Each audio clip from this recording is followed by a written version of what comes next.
communications, his logistics, and whether he was working and aiding and abetting the Communist Party of China. Of Cuba. I said China, but that isn't. Well, we may find out that that's one and the same. Yeah.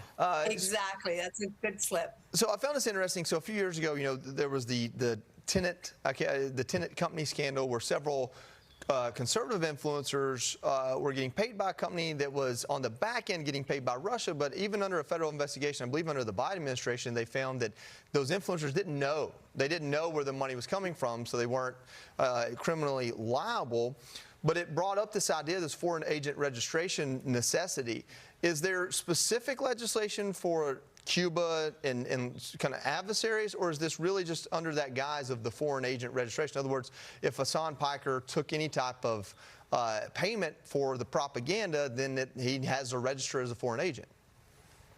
Well, that's another law, but it could apply also in the activities that Hasan Piker's been involved in, because exactly like you said, there could be that you're violating the sanctions. So that's one set of laws. And then another one is that you could be doing influence peddling for a foreign nation. And that's this law where you have to register. So, I mentioned China, and one of the important aspects of this is that there is this tech tycoon named Neville Roy Singham living in China who has pumped $285 million into nonprofits, including one of the nonprofits that Hasan Piker accompanied called CodePink.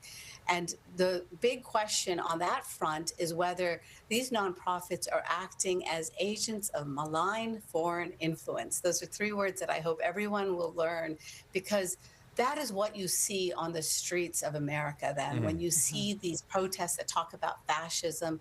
And, Ro Khanna just talked about the Epstein class. Well, that is the propaganda language of that network. And that's that little, flow that's happening now between these radical far-left activists and very important Democratic politicians that are changing the landscape of rhetoric in America. Yeah, they are, for the worse.